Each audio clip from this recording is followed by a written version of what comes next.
السلام علیکم ورحمۃ اللہ تعالی وبرکاتہ۔ وعلیکم السلام ورحمۃ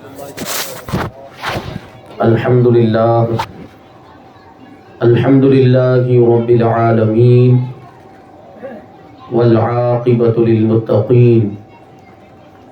والصلاة والسلام علی سید الانبیاء والمرسلین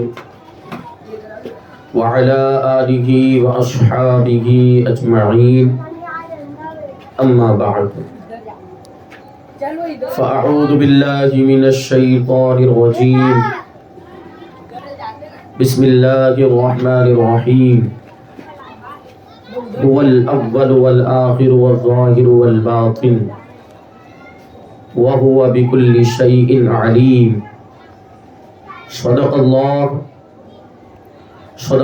مولانا العظیم وصدق رسوله النبی الامین المتین الکریم، ونحن على ذلك لمن الشاهدين والشاكرين والذاكرين والحامدين والحمد لله رب العالمین۔ آئیے ہم اور آپ سب سے پہلے حضور سرور کائنات، فخر موجودات، باعث تخلیق کائنات، احمد مجتبی محمد مصطفیٰ صلی اللہ علیہ وسلم کی بارگاہ بے کس پناہ میں درود و سلام کا ہدیہ پیش کریں اور پڑھیں، اللہم صلی علی سیدنا و مولانا محمد معدن الجود والکرم وآلہ الکرام وابنہ الکریم وبارک وسلم، صلاۃ و سلام علیک یا رسول اللہ صلی اللہ تعالی علیہ وسلم۔ عزیزان ملت اسلامیہ،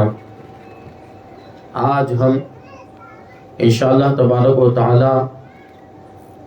اس پر گفتگو کریں گے کہ اول کون ہے اور آخر کون ہے، ظاہر کون ہے اور باطن کون ہے۔ اللہ تبارک و تعالی نے سب سے پہلے کس چیز کو پیدا کیا، یہ انشاءاللہ تبارک و تعالی آج کے بیان میں ہم جاننے کی کوشش کریں گے اور سعادت حاصل کریں گے۔ اللہ تبارک و تعالی ہم سب کے دلوں میں حضور پاک صلی اللہ علیہ وسلم کی محبت کا چراغ روشن فرمائے۔ آمین۔ اللہ تبارک و تعالی قرآن مجید کے اندر ارشاد فرماتا ہے، هو الاول والآخر والظاہر والباطن وهو بكل شیء علیم۔ وہی اول ہے، وہی آخر ہے، وہی ظاہر ہے، وہی باطن ہے، اور وہی ہر چیز کا جاننے والا ہے۔ یہ آیت کریمہ، اس میں جو صفات بیان کی گئی اور اسماء بیان کیے گئے، یہ اللہ تبارک و تعالیٰ کی صفات ہے، اور اللہ تبارک و تعالیٰ کے اسماء ہیں، یعنی اللہ تعالیٰ کے نام، کہ اللہ تبارک و تعالیٰ اول بھی ہے، اللہ تبارک و تعالیٰ آخر بھی ہے۔ جب کچھ نہیں تھا تب اس کی ذات تھی، تو اس اعتبار سے وہ اول ہوا، اور جب ساری چیزیں ختم ہو جائے گی تب بھی اللہ تبارک و تعالیٰ کی ذات باقی رہے گی، تو اس اعتبار سے اللہ تبارک و تعالیٰ کی ذات یہ آخر ہے، یہ اس کا نام ہے۔ اللہ تبارک و تعالیٰ ظاہر بھی ہے کہ کائنات کے ذرے ذرے سے اس کی قدرت نمایاں ہے، کائنات کے ذرے ذرے میں غور و فکر کیا جائے تو اللہ تبارک و تعالیٰ کی معرفت حاصل کی جا سکتی ہے، تو اس اعتبار سے وہ ظاہر ہے۔ لیکن اللہ تبارک و تعالیٰ باطن اور پوشیدہ بھی ہے، کیونکہ اس کی حقیقت تک کوئی نہیں پہنچ سکتا، اس کی حقیقت کو کوئی جان نہیں سکتا۔ تو اللہ تبارک و تعالیٰ کی صفات اور اللہ تبارک و تعالیٰ کے اسماء اس آیت کریمہ کے اندر بیان کیے گئے، لیکن یہی صفات اور یہی اسماء حضور پاک صلی اللہ علیہ وسلم کے بھی ہیں۔ حضور پاک صلی اللہ علیہ وسلم بھی اول ہیں، حضور پاک صلی اللہ علیہ وسلم بھی آخر ہیں، حضور ظاہر بھی ہے، حضور باطن بھی ہے، اور وہو بکل شیء علیم کے جلوے بھی حضور پاک صلی اللہ علیہ وسلم کی ذات میں ہمیں نظر آتے ہیں، کیونکہ اللہ تبارک و تعالیٰ نے حضور پاک صلی اللہ علیہ وسلم کو اولین اور آخرین کا علم عطا فرما دیا۔ جو کچھ ہو چکا اور جو کچھ ہونے والا ہے، ساری چیزوں کا علم اللہ تبارک و تعالیٰ نے ہمارے آقا کو عطا فرما دیا۔ تو اس اعتبار سے دیکھیں تو حضور ساری چیزوں کے جاننے والے ہیں۔ تو یہاں یہ بات آ گئی کہ حضور پاک صلی اللہ علیہ وسلم کے اندر بھی یہ صفات پائی جاتی ہے، حضور بھی اول ہے، حضور بھی آخر ہے، اور حضور بھی ظاہر ہے، اور حضور بھی باطن ہے۔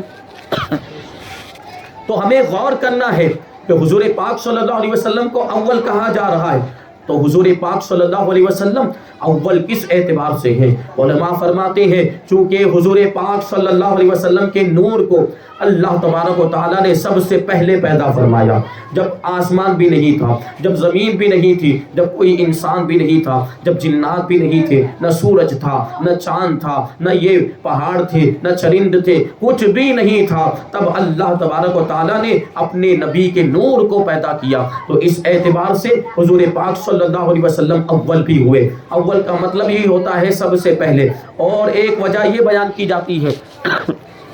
کہ روز میثاق، کہ جب اللہ تبارک و تعالیٰ نے تمام روحوں کو جمع کیا تھا، تمام انسانوں کی روحوں کو جمع کیا تھا اور اپنی ربوبیت کا اقرار لیا تھا اور فرمایا تھا الستُ بربکم، کیا میں تمہارا رب نہیں؟ تو سب نے اقرار کیا تھا کہ ہاں تو ہمارا رب ہے، کیوں نہیں؟ سب نے بلا کہا تھا، لیکن سب سے پہلے بلا کہنے والی ذات حضور پاک صلی اللہ علیہ وسلم کی۔ سب سے پہلے اس وقت بھی ہمارے آقا نے بلا کہا تھا اور رب کی ربوبیت کا اقرار کیا تھا۔ حضور پاک صلی اللہ علیہ وسلم اس اعتبار سے بھی اول ہے کہ قیامت کے دن جب لوگوں کو قبروں سے اٹھایا جائے گا تو سب سے پہلے اپنی قبر سے باہر آنے والی شخصیت ہمارے آقا کی ہوگی۔ حضور سب سے پہلے اپنی قبر مبارک سے باہر تشریف لائیں گے، اور اول اس اعتبار سے بھی ہے کہ حضور پاک صلی اللہ علیہ وسلم ہی سب سے پہلے شفاعت کا دروازہ کھولیں گے۔ جب تک حضور پاک صلی اللہ علیہ وسلم شفاعت کا دروازہ نہیں کھولیں گے کسی اور کو شفاعت کا اختیار نہیں ہوگا۔ حضور پاک صلی اللہ علیہ وسلم سب سے پہلے شفاعت فرمائیں گے، حضور پاک صلی اللہ علیہ وسلم کو سب سے پہلے شفاعت کا اختیار دیا جائے گا، بعد میں دوسرے لوگوں کو شفاعت کا اختیار ملے گا، دیگر انبیاء کرام کو اور اولیاء اعظام کو اور بزرگان دین کو، حفاظ کو، علماء کو، یہ بعد میں اختیار ملے گا، لیکن سب سے پہلے شفاعت کا دروازہ حضور پاک صلی اللہ علیہ وسلم ہی کھولیں گے۔ اور بھی یہ بات بیان کی گئی کہ حضور اول ہے اس اعتبار سے بھی کہ جنت میں سب سے پہلے ہمارے آقا ہی داخل ہوں۔ اب آتے ہیں آخر پر کہ حضور پاک صلی اللہ علیہ وسلم کی یہ صفت کیسے ہے؟ تو آخر اس اعتبار سے کہ اللہ تبارک و تعالیٰ نے اگرچہ سب سے پہلے ہمارے نبی کے نور کو پیدا کیا، لیکن حضور پاک صلی اللہ علیہ وسلم کی بعثت دنیا میں سب سے آخر میں ہوئی۔ حضور تشریف لائے دنیا میں تو سارے انبیاء کرام کے بعد تشریف لائے۔ حضور کو اللہ تبارک و تعالیٰ نے خاتم النبیین بنا کر بھیجا۔ حضور پاک صلی اللہ علیہ وسلم کی ذات پر نبوت کا سلسلہ ختم ہو گیا۔ اب ہمارے نبی کے بعد کوئی دوسرا نبی نہیں آ سکتا، کوئی نیا نبی نہیں آ سکتا۔ حضور خاتم النبیین ہے، حضور آخری نبی ہے، تو اس اعتبار سے آپ آخر ہوئے۔ اور ایک بات یہ بھی بیان کی گئی کہ حضور پاک صلی اللہ علیہ وسلم آخر اس اعتبار سے بھی ہے کہ حضور پاک صلی اللہ علیہ وسلم جو دین لے کر آئے یعنی اسلام، وہ بھی سب سے آخری دین ہے، اور جو کتاب لے کر آئے یعنی قرآن مجید، وہ بھی سب سے آخری کتاب ہے۔ اب قیامت تک کوئی نیا دین اور کوئی نیا مذہب نہیں آنے والا اور کوئی نئی کتاب نہیں آنے والی۔ اس اعتبار سے حضور پاک صلی اللہ علیہ وسلم اول بھی ہوئے اور آخر بھی ہوئے۔ اب آ جاتے ہیں کہ حضور پاک صلی اللہ علیہ وسلم کو ظاہر بھی کہا گیا، تو ظاہر کس اعتبار سے کہ یہ پوری کائنات حضور پاک صلی اللہ علیہ وسلم کے نور سے جگمگا رہی ہے۔ یہ حضور پاک صلی اللہ علیہ وسلم کے انوار و تجلیات یہ پوری کائنات کے اندر برس رہے ہیں، اور انہی انوار و تجلیات کی وجہ سے یہ پوری کائنات، یہ پوری دنیا اور آسمان کا کنارہ، آسمان کے گوشے حضور پاک صلی اللہ علیہ وسلم کے نور کی وجہ سے روشن ہے اور منور ہے۔ اس وجہ سے آپ کو ظاہر کہا گیا، لیکن باطن کس اعتبار سے کہا گیا؟ باطن اس وجہ سے کہا کہ حضور پاک صلی اللہ علیہ وسلم کی حقیقت پوشیدہ ہے۔ حضور پاک صلی اللہ علیہ وسلم کو اللہ تبارک و تعالیٰ کے سوا، آپ کی کی حقیقت کو اللہ تبارک و تعالیٰ کے سوا کوئی نہیں جان سکتا۔ حضور پاک صلی اللہ علیہ وسلم لباس بشری میں دنیا میں تشریف لائے تھے، لباس بشری میں اللہ تبارک و تعالیٰ نے حضور کو دنیا میں بھیجا تھا، اور اس میں ایک حکمت یہ بھی تھی کہ اگر حضور اپنی اصل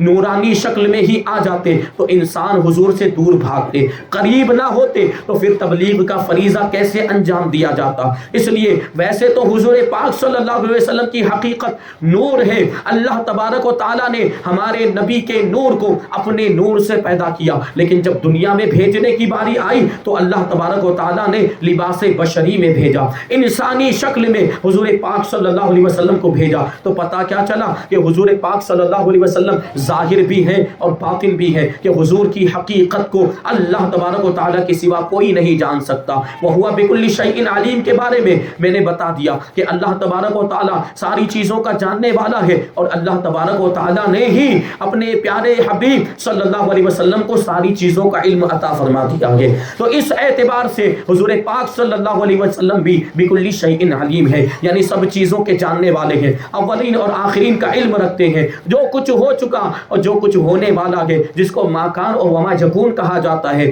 حضور پاک صلی اللہ علیہ وسلم ساری چیزوں کا علم رکھتے ہیں۔ وہ شاعر نے اسی کے بارے میں تو یہ بات کہی تھی کہ جو ہو چکا ہے جو ہوگا حضور جانتے ہیں، جو ہو چکا ہے جو ہوگا حضور جانتے ہیں، تیری عطا سے خدایا حضور جانتے ہیں۔ نعرہ تکبیر، نعرہ رسالت، نعرہ رسالت، جشن عید میلاد النبی، جشن عید میلاد النبی، خلیفہ حضور اشرف الفقہاء۔ تو اس شعر کے اندر ہمارا عقیدہ بھی بیان کر دیا گیا۔ ہم حضور پاک صلی اللہ علیہ وسلم کو عالم غیب مانتے ہیں، غیب داں مانتے ہیں، غیب کا جاننے والا مانتے ہیں۔ حضور پاک صلی اللہ علیہ وسلم کو غیب کا علم ہے، چھپی ہوئی باتوں کا، چھپی ہوئی چیزوں کا علم ہے، ہمارا یہ عقیدہ ہے۔ لیکن ساتھ ہی ساتھ ہمارا یہ بھی عقیدہ ہے کہ حضور پاک صلی اللہ علیہ وسلم کا یہ جو علم ہے یہ اللہ کا عطا کیا ہوا ہے، اللہ کا دیا ہوا ہے۔ حضور کا علم غیب عطائی ہے، اور اللہ تبارک و تعالیٰ کا جو علم ہے وہ ذاتی ہے، کسی کا دیا ہوا نہیں ہے۔ اور علم ذاتی یہ اللہ تعالیٰ کے ساتھ ہی خاص ہے، اور علم عطائی یہ اللہ تعالیٰ کے لیے محال اور ناممکن ہے۔ علم عطائی یہ مخلوق کے لیے ہی ہو سکتا ہے۔ تو جب ہم حضور کے علم کو عطائی مانتے ہیں اور اللہ تبارک و تعالیٰ کے علم کو ذاتی مانتے ہیں تو یہ شرک و کفر کا فتویٰ لگایا جاتا ہے، اور کہہ دیا جاتا ہے کہ حضور کو عالم غیب ماننے کی وجہ سے معاذ اللہ تم لوگوں نے حضور کو اللہ کے برابر کر دیا، جبکہ بہت بڑا نمایاں فرق موجود ہے علم عطائی میں اور علم ذاتی میں۔ یہ ہم پر الزام لگاتے ہیں، یہ ہم پر تہمت لگاتے ہیں، یہ ہم پر بہتان ترازی کرتے ہیں۔ ہم حضور پاک صلی اللہ علیہ وسلم کے لیے علم مانتے ہیں لیکن علم عطائی مانتے ہیں، یعنی ہمارا عقیدہ یہ ہے کہ اللہ تبارک و تعالیٰ نے اپنے حبیب کو علم غیب عطا فرمایا ہے۔ تو یہ حضور کی شان، اللہ تبارک و تعالیٰ نے حضور پاک صلی اللہ علیہ وسلم کو سب سے پہلے پیدا کیا۔ حضور کے نور کو اللہ تبارک و تعالیٰ نے ساری مخلوقات سے پہلے پیدا کیا، جیسا کہ حدیث شریف میں اللہ کے رسول صلی اللہ علیہ وسلم نے ارشاد فرمایا اول ما خلق اللہ نوری، کہ سب سے پہلے اللہ تبارک و تعالیٰ نے جس چیز کو پیدا کیا وہ میرا نور ہے۔ حضرت ابو ہریرہ رضی اللہ تعالیٰ عنہ بیان کرتے ہیں کہ ایک مرتبہ صحابہ کرام رضوان اللہ تعالی علیہم اجمعین نے اللہ کے رسول صلی اللہ علیہ وسلم کی بارگاہ میں عرض کیا یا رسول اللہ صلی اللہ تعالی علیہ وسلم متى وجبت لک النبوہ، یا رسول اللہ آپ کے لیے نبوت کب ثابت ہوئی، آپ کب نبی بنے؟ تو اللہ کے رسول صلی اللہ علیہ وسلم نے ارشاد فرمایا کنت نبیا وآدم بین الروح والجسد، کہ میں اس وقت بھی نبی تھا جب آدم روح اور جسم کی منزلیں طے کر رہے تھے۔ مطلب کیا ہوا کہ اللہ کے رسول صلی اللہ علیہ وسلم کا نور حضرت آدم علیہ السلام کی پیدائش سے پہلے ہی پیدا ہو چکا تھا۔ حضور پاک صلی اللہ علیہ وسلم کا نور حضرت آدم علیہ السلام کی تخلیق سے پہلے ہی اللہ تبارک و تعالیٰ نے پیدا کر دیا تھا۔ حضرت ارباز ابن ساریہ رضی اللہ تعالیٰ عنہ بیان کرتے ہیں کہ اللہ کے رسول صلی اللہ علیہ وسلم نے ارشاد فرمایا انی عند اللہ مکتوب خاتم النبیین وان آدم لمنجدل فی دینہ وسأخبركم بأول أمري دعوة إبراهيم وبشارة عيسى ورؤيا أمي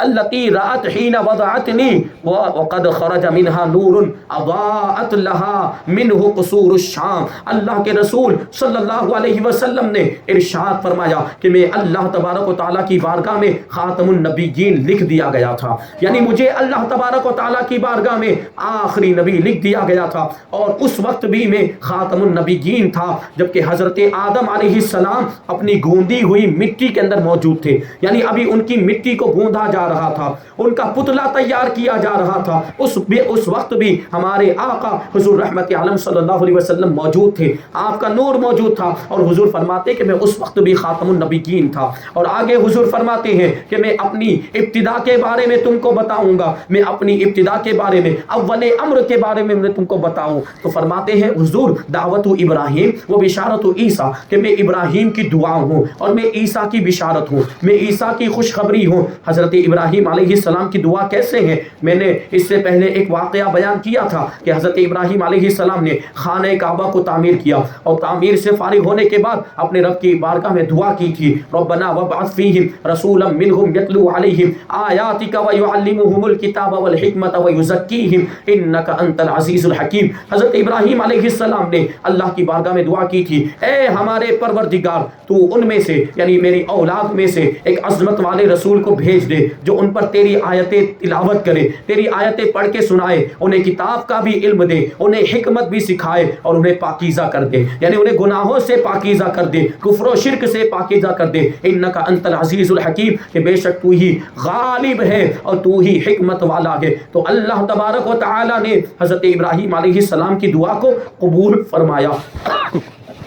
اور حضور پاک صلی اللہ علیہ وسلم کو دنیا میں بھیجا. تو اس اعتبار سے حضور پاک صلی اللہ علیہ وسلم نے کہا کہ میں ابراہیم کی دعا ہوں، اور کیا فرمایا کہ میں عیسیٰ کی بشارت ہوں، میں عیسیٰ کی خوشخبری ہوں. حضرت عیسیٰ علیہ السلام نے اپنی قوم سے کہا تھا وَإِذْ قَالَ عِيسَى ابْنُ مَرْيَمَ يَا بَنِي إِسْرَائِيلَ إِنِّي رَسُولُ اللَّهِ إِلَيْكُمْ مُصَدِّقًا لِمَا بَيْنَ يَدَيَّ مِنَ التَّوْرَاةِ وَمُبَشِّرًا بِرَسُولٍ يَأْتِي مِن بَعْدِي اسْمُهُ أَحْمَدُ. حضرت عیسیٰ علیہ السلام نے بنی اسرائیل سے کہا تھا کہ میں تمہاری طرف رسول بنا کر بھیجا گیا، اور اس حال میں بھیجا گیا کہ میں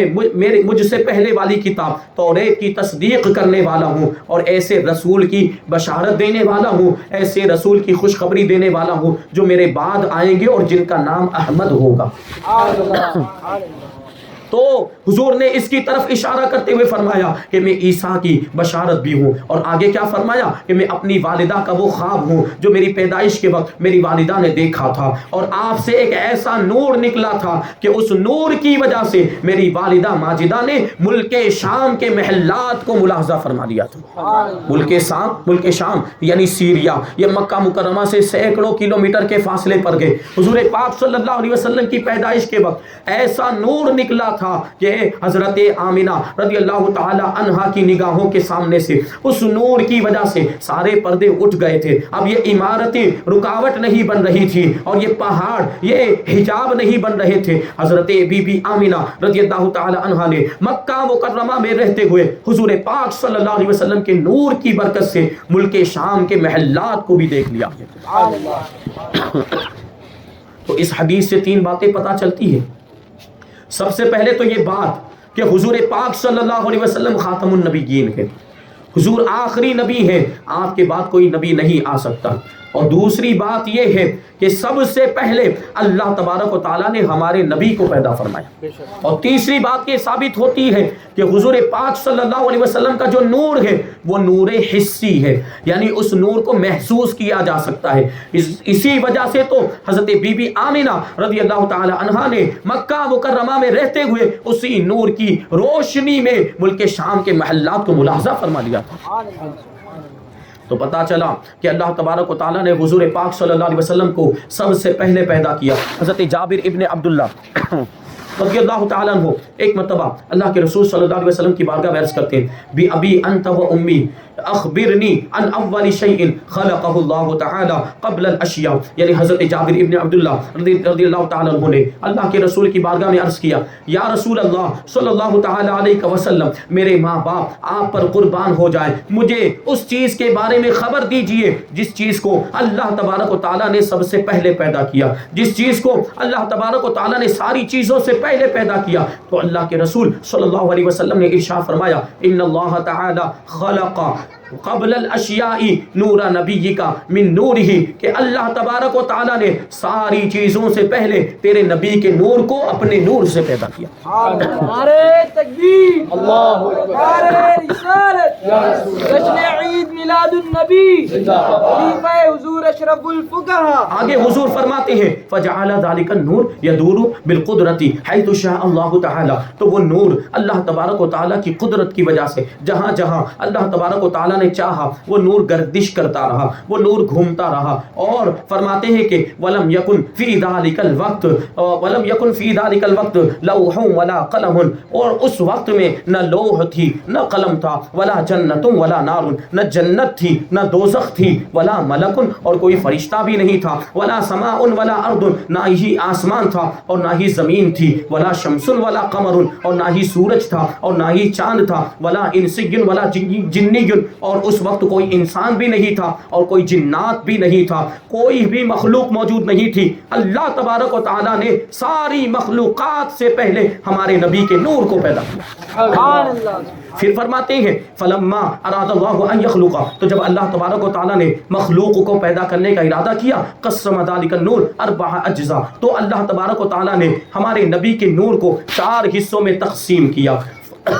فخلق من الجزء الاول القلم ومن الثاني اللوح ومن الثالث العرش، تو اللہ تبارک و تعالیٰ نے اس نور کے 4 حصے کیے، تو پہلے حصے سے قلم کو پیدا کیا، دوسرے حصے سے لوح کو پیدا کیا، اور تیسرے حصے سے عرش کو پیدا کیا۔ ثم قسم الجزء الرابع 4 اقسام فی 4 اجزاء، پھر اللہ تبارک و تعالیٰ نے اس کے چوتھے حصے کے اور 4 حصے کیے۔ فخلق من الجزء الاول حملۃ العرش، تو اللہ تبارک و تعالیٰ نے اس کے پہلے حصے سے آسمان کو، عرش کو اٹھانے والے فرشتوں کو پیدا کیا۔ وَمِنَ الثَّانِي الْكُرْسِي، اور دوسرے جز سے کرسی کو پیدا کیا۔ وَمِنَ الثَّالِثِ باقی الملائکہ، اور تیسرے حصے سے اللہ تبارک و تعالیٰ نے باقی فرشتوں کو پیدا کیا۔ ثم قسم الجزء الرابع 4 اجزاء، پھر اللہ تبارک و تعالیٰ نے اس کے چوتھے حصے کے مزید 4 حصے فرمائے۔ فخلق من الاول الارضین، تو السماوات، تو پہلے جز سے اللہ تبارک و تعالیٰ نے آسمانوں کو پیدا کیا۔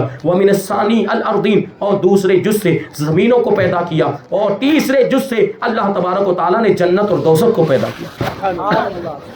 تو پتا چلا کہ یہ پوری کائنات ہمارے نبی حضور پاک صلی اللہ علیہ وسلم کے نور کے صدقے میں وجود میں آئی، کہ پہلے نور بنا تھا اور پھر اس نور سے یہ ساری چیزیں وجود میں آئی۔ اور یہ جو حدیث پاک میں نے پڑھ کے سنائی، اس کو حدیث نوری کہا جاتا ہے، کیونکہ اس میں حضور کے نور کا ذکر ہے۔ اس حدیث کو علامہ زرقانی نے شرح مواہب میں، اور حضرت علامہ یوسف ابن اسماعیل نبہانی نے اس کو انوار محمدیہ میں ذکر کیا، اور امام قسطلانی نے اس کو مواہب لدنیہ میں بھی ذکر کیا، اور بھی شیخ عبدالحق محدث دہلوی نے مدارج النبوہ کے اندر اس حدیث کو ذکر کیا۔ بہت سارے علماء کرام نے اس حدیث کو ذکر کیا۔ خاتم المحققین اور خاتم الفقہاء حضرت ابن حجر حیتمی نے بھی اس کو ذکر کیا ہے، فتاوی حدیثیہ کے اندر ذکر کیا۔ تو یہ حدیث بڑی معتبر ہے، بڑی معتبر کتابوں کے اندر موجود ہے۔ مصنف ابن عبد الرزاق کے اندر یہ حدیث موجود تھی، لیکن ان نجدیوں نے، ان وہابیوں نے کیا کیا، کیونکہ یہ تو حضور کے نور ہونے کا انکار کرتے ہیں، اور اس حدیث سے حضور پاک صلی اللہ علیہ وسلم کا نور ہونا ثابت ہوتا ہے۔ تو انہوں نے یہ کیا تھا کہ سازش کر کے جتنی بھی لائبریریاں تھی ملک عرب کے اندر، ان ساری لائبریریوں سے مصنف ابن عبد الرزاق کا وہ حصہ ہی غائب کر دیا جس میں یہ حدیث موجود تھی۔ یہ اتنی بڑی سازش انہوں نے کی تھی کہ مصنف ابن عبد الرزاق کا ایک حصہ ہی غائب کر دیا کہ جس کے اندر یہ حدیث نوری موجود تھی، اور جس سے حضور پاک صلی اللہ علیہ وسلم کا نور ہونا ثابت ہوتا تھا۔ تو یہ تو سب سے بڑی چوری ہوئی نا، یہ چوری نہیں تو اور کیا ہے کہ حضور کے نور کی جس سے ثبوت مل رہا اس حدیث کو ہی غائب کر دیا۔ لیکن ہمارے علماء نے اس کو تلاش کیا،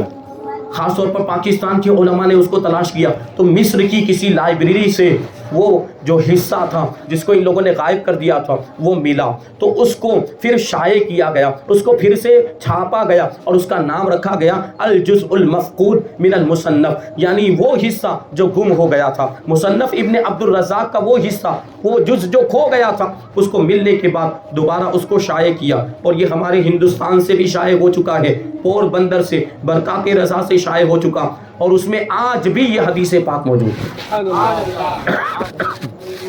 بہرحال اللہ تبارک و تعالیٰ نے ساری چیزوں سے پہلے ہمارے نبی کے نور کو پیدا کیا، اور دیکھیں ایمان کو تازہ کرنے والی حدیث ہے، حضرت ابو ہریرہ رضی اللہ تعالیٰ عنہ سے روایت ہے کہ ایک مرتبہ اللہ کے رسول صلی اللہ علیہ وسلم نے حضرت جبرائیل علیہ السلام سے ارشاد فرمایا، یا جبریل کم امرت من السنین، اے جبریل تمہاری عمر کتنے سال کی ہے؟ تو حضرت جبریل علیہ السلام نے حضور پاک صلی اللہ علیہ وسلم کی بارگاہ میں عرض کیا تھا، لست اعلم غیر ان فی الحجاب الرابع نجم یطلع فی کل 70 الف سنۃ مرۃ رأیتہ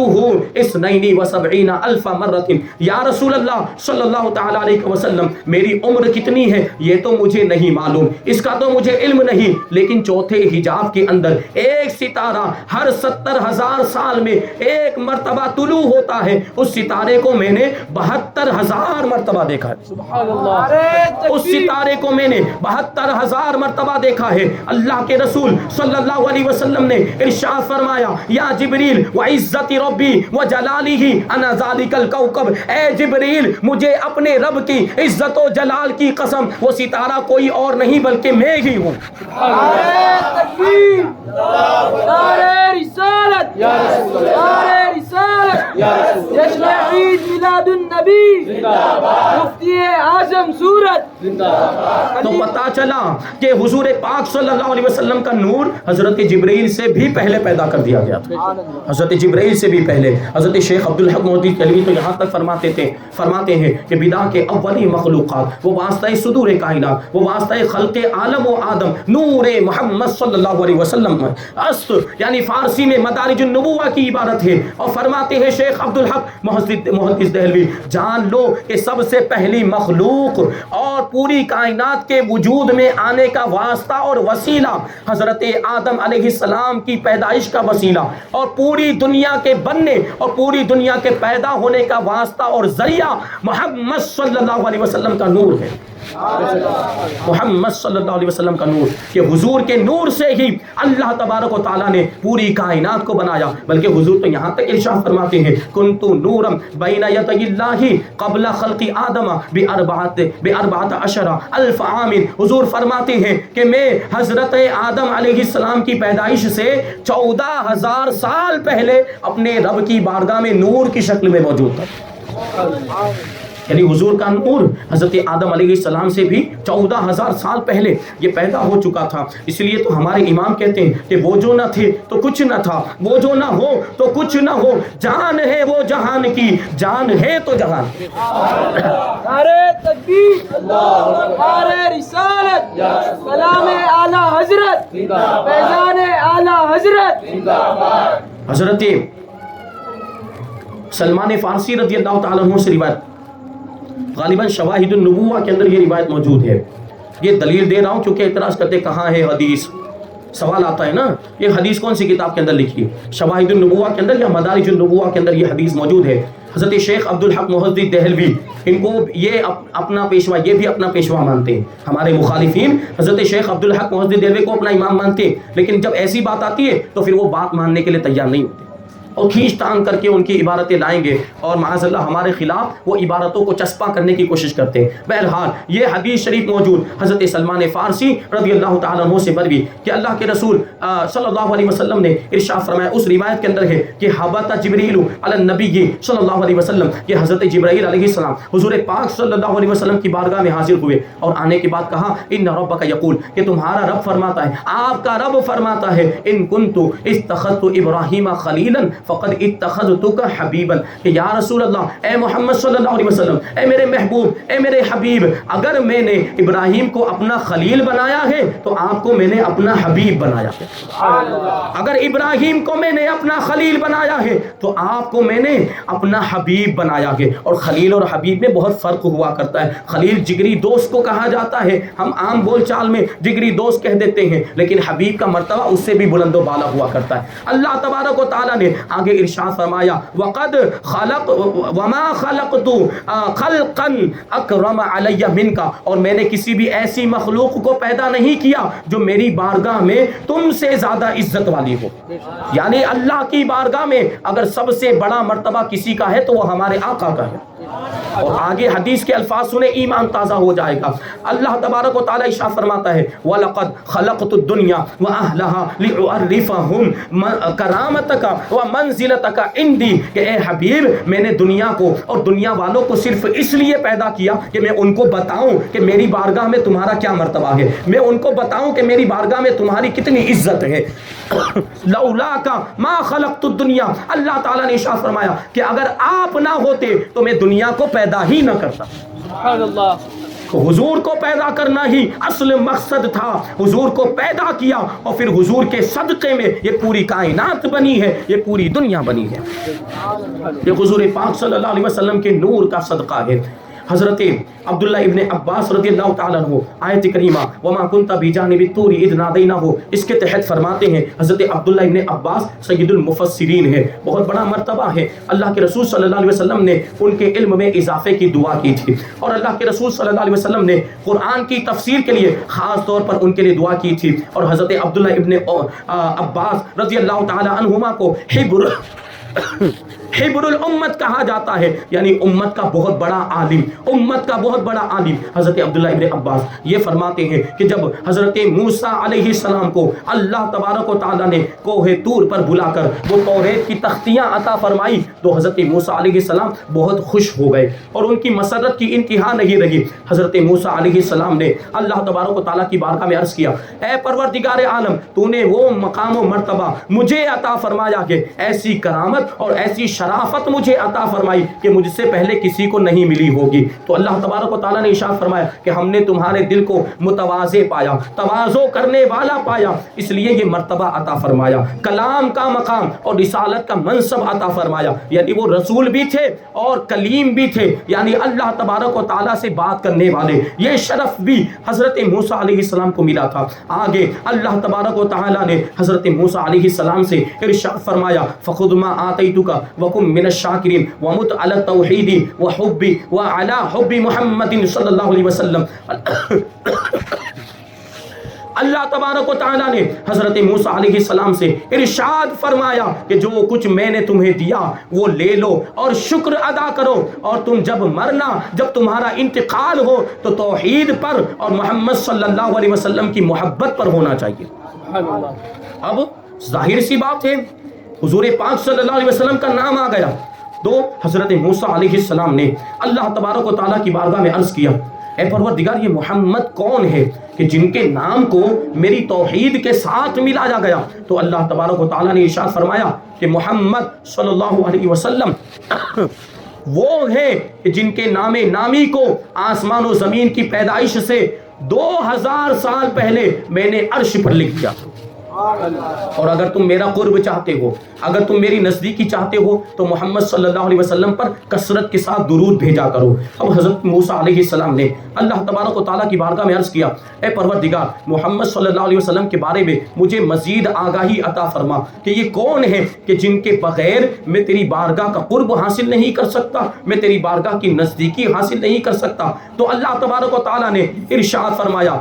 لولا محمد وامته لما خلقت الجنة ولا النار ولا الشمس ولا القمر ولا الليل ولا النهار ولا ملكا مقربا ولا نبيا مرسلا ولا إياك۔ حضرت اللہ تبارک و تعالیٰ نے حضرت موسیٰ علیہ السلام سے ارشاد فرمایا کہ اگر محمد صلی اللہ علیہ وسلم اور ان کی امت نہ ہوتی تو میں جنت کو بھی نہیں پیدا کرتا، میں جہنم کو بھی پیدا نہیں کرتا، نہ میں سورج کو پیدا کرتا، نہ میں چاند کو پیدا کرتا، نہ میں رات و دن معین کو پیدا کرتا اور نہ ہی کسی مقرر فرشتے کو پیدا کرتا، نہ ہی کسی نبی کو پیدا کرتا، یہاں تک کہ میں تمہیں بھی پیدا نہ کرتا۔ یہ حضور کو پیدا کرنا مقصد تھا، اس لیے یہ ساری چیزیں پیدا کی۔ اب حضرت موسیٰ علیہ السلام نے اللہ تبارک و تعالیٰ کی بارگاہ میں عرض کیا، اے پروردگار کہ تیری بارگاہ میں میرا مرتبہ بڑا ہے یا محمد صلی اللہ علیہ وسلم کا؟ یعنی تیری بارگاہ میں زیادہ محبوب ہوں یا محمد صلی اللہ علیہ وسلم؟ تو اللہ تبارک و تعالیٰ نے ارشاد فرمایا کہ اے کلیم، اے موسیٰ تم کلیم ہو اور محمد صلی اللہ علیہ وسلم حبیب ہے، اور حبیب کا مرتبہ کلیم سے بڑا ہوتا ہے۔ حبیب کا مرتبہ کلیم سے بڑا ہوتا ہے۔ حضرت موسیٰ علیہ السلام نے پھر عرض کیا کہ حبیب اور کلیم میں کیا فرق ہے؟ حبیب اور کلیم میں کیا فرق ہے؟ تو اللہ تبارک و تعالیٰ نے ارشاد فرمایا کلیم وہ ہوتا ہے جو اللہ تعالیٰ کو دوست رکھتا ہے، جو اللہ تعالیٰ کی رضا چاہتا ہے، اور حبیب وہ ہوتا ہے کہ میں اس کی رضا چاہتا ہوں اور میں اس کو دوست رکھتا ہوں۔ حدیث پاک کے اندر ہے یا محمد کل احد یطلب رضائی وانا اطلب رضاک، اے محمد صلی اللہ علیہ وسلم ہر کوئی میری رضا چاہتا ہے، ہر کوئی مجھے خوش کرنا چاہتا ہے، لیکن میں تمہاری رضا چاہتا ہوں، میں تمہیں خوش کرنا چاہتا ہوں۔ اسی کو ہمارے امام یوں کہتے ہیں کہ خدا کی رضا چاہتے ہیں تو عالم، خدا کی رضا چاہتے ہیں تو عالم، خدا چاہتا ہے رضائے محمد۔ نعرہ تکبیر، نعرہ رسالت، جشن عید میلاد النبی، مسلک اعلی حضرت، کلام اعلی حضرت۔ مزید فرمایا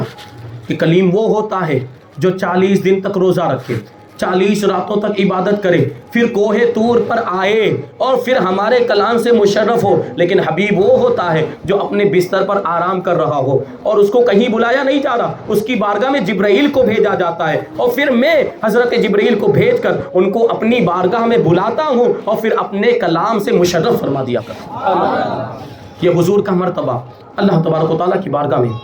حضرت داؤد علیہ السلام ایک مرتبہ انہوں نے اللہ تبارک و تعالیٰ کی بارگاہ میں عرض کیا کہ اے پروردگار عالم، جب میں زبور کی تلاوت کرتا ہوں تو ایک نور ظاہر ہوتا ہے جس سے میرے دل کو سکون اور چین ملتا ہے، اور میرا پورا گھر روشن ہو جاتا ہے، اور محراب اور در یہ حرکت کرنے لگ جاتے ہیں، جنبش کرنے لگ جاتے ہیں۔ اے پروردگار یہ نور کیسا ہے؟ تو اللہ تبارک و تعالیٰ نے حضرت داؤد علیہ السلام سے ارشاد فرمایا وہ میرے حبیب محمد صلی اللہ علیہ وسلم کا نور ہے۔ لأجلہ خلقت الدنیا والآخرہ وآدم وحوا والجنت والنار، اسی کی وجہ سے میں نے اپنے حبیب ہی کی وجہ سے دنیا کو بھی پیدا کیا، آخرت کو بھی پیدا کیا، آدم کو بھی پیدا کیا، حوا کو بھی پیدا کیا، اور اسی اپنے حبیب کی وجہ سے میں نے جنت اور دوزخ کو بھی پیدا کیا۔ تو پتہ کیا چلا کہ سب سے پہلے اللہ تبارک و تعالیٰ نے ہمارے نبی کے نور کو پیدا کیا اور پھر اس سے یہ پوری کائنات بنی۔ ایک روایت بیان کر کے اپنی بات کو ختم کر دوں گا۔ فاروق اعظم رضی اللہ تعالیٰ عنہ فرماتے ہیں کہ جب حضرت آدم علیہ السلام سے خطا اجتہادی ہو گئی تو روتے رہے، توبہ کرتے رہے، آخر کار حضرت آدم علیہ السلام نے اللہ تبارک و تعالیٰ کی بارگاہ میں حضور پاک صلی اللہ علیہ وسلم کا وسیلہ پیش کیا کہ اے پروردگار محمد صلی اللہ علیہ وسلم کے صدقے میں میری خطا کو معاف فرما دے۔ تو اللہ تبارک و تعالیٰ نے حضرت آدم علیہ السلام سے ارشاد فرمایا کہ اے آدم تم نے محمد کو کیسے جانا؟ تمہیں محمد کے بارے میں کیسے پتا چلا؟ تو حضرت آدم علیہ السلام نے اللہ کی بارگاہ میں عرض کیا اے پروردگار عالم، جب تو نے مجھے اپنی قدرت سے پیدا کیا اور جب میرے جسم میں روح ڈالی گئی تو میں نے سر اٹھا کر دیکھا تو عرش کے پایوں پر جہاں لا الہ الا اللہ لکھا ہوا تھا اس کے ساتھ محمد الرسول اللہ بھی لکھا ہوا تھا۔ تو میں سمجھ گیا، مجھے یقین ہو گیا کہ اللہ تبارک و تعالیٰ نے جس کے نام کو اپنے نام کے ساتھ ملایا ہے یقیناً پوری کائنات میں وہ پروردگار کا سب سے زیادہ پیارا اور محبوب ہے، اسی لیے ان کا وسیلہ میں نے دیا۔ تو اللہ تعالیٰ نے ارشاد فرمایا یا آدم صدقت، اے آدم تم نے سچ بات کہی ہے، انہ لاحب الخلق الی، کہ بے شک محمد صلی اللہ علیہ وسلم ساری مخلوقات میں مجھے سب سے زیادہ پیارے ہیں۔ وَإِذَا سَأَلْتَ سألتنی بحقہ غفرت لک، اور جب ان کے وسیلے سے تم نے مجھ سے سوال کیا ہے تو جاؤ میں نے تمہاری خطا کو معاف کر دیا۔ اور آگے اللہ تعالیٰ فرماتا ہے لولا محمد ما خلقتک، کہ اگر محمد صلی اللہ علیہ وسلم نہ ہوتے تو میں تم کو بھی پیدا نہ کرتا۔ بہرحال یہ بہت ساری روایتیں اور بھی روایتیں ہیں، بیان کی جا سکتی ہے، لیکن طبیعت ساتھ نہیں دے رہی ہے۔ اللہ تبارک و تعالیٰ کی بارگاہ میں دعا کرتے ہیں کہ اللہ تبارک و تعالیٰ ہمیں ہمیشہ حضور پاک صلی اللہ علیہ وسلم کا ذکر کرنے کی توفیق عطا فرمائے، ہماری زبانوں کو سلامت رکھے، ہماری آوازوں کو سلامت رکھے، کہ ہر اعتبار سے کہ اگر ہم زبان سے ذکر نہ کر سکیں تو اپنے عمل کے ذریعے سے حضور کی سنتوں کو زندہ کریں۔ یہ بھی تو ضروری ہے، حضور کا ذکر سنتے ہیں، حضور کی باتیں سنتے ہیں، حضور کی سیرت کے حالات سنتے ہیں، تو اس کا کیا مطلب ہوتا ہے؟ اس کا مطلب یہی ہوتا ہے کہ ہم اس پر عمل کریں۔ اللہ تبارک و تعالیٰ نے اپنا حبیب ہمیں عطا فرما دیا، اللہ تبارک و تعالیٰ نے ہمیں کتنا بڑا مقام و مرتبہ عطا فرمایا کہ سب سے آخری امت ہمیں بنا دیا، سب سے بہترین امت ہمیں بنا دیا، تو ہمیں اس کا لحاظ کرنا چاہیے، ہمیں اپنے آپ کو سمجھنا چاہیے، ہمیں اپنے آپ کے مقام و مرتبے کو سمجھنا چاہیے کہ ہمارا مرتبہ کیا ہے۔ ہمیں تو پوری کائنات کا سردار بنایا گیا، ہماری تو ذمہ داری یہ تھی کہ لوگوں کو بھلائی کا حکم دیتے، لوگوں کو برائیوں سے روکتے، ہم خود برائیوں میں مبتلا ہو گئے، ہم خود گناہوں میں مبتلا ہو گئے، تو لوگوں کو کیا گناہوں سے بچائیں گے اور لوگوں کو کیا برائیوں سے بچائیں گے؟ تو پہلے خود سدھرے، پہلے خود اسلام پر عمل کریں، پہلے خود شریعت پر عمل کریں، پھر دوسروں کو بھی شریعت پر عمل کروائیں اور دوسروں کو گناہوں سے بچانے کی کوشش کریں۔ اللہ تبارک و تعالیٰ کی بارگاہ میں دعا ہے کہ جو کچھ بھی بیان ہوا اس پر ہم سب کو عمل کرنے کی توفیق عطا فرمائے، اور حضور پاک صلی اللہ علیہ وسلم کی محبت کا چراغ ہم سب کے دلوں میں پیدا فرمائے، مذہب اہل سنت و جماعت مسلک اعلیٰ حضرت پر ہم سب کو قائم و دائم رکھے، اور اسی پر ہم سب کا خاتمہ فرمائے۔ وما علینا الا البلاغ۔ السلام علیکم۔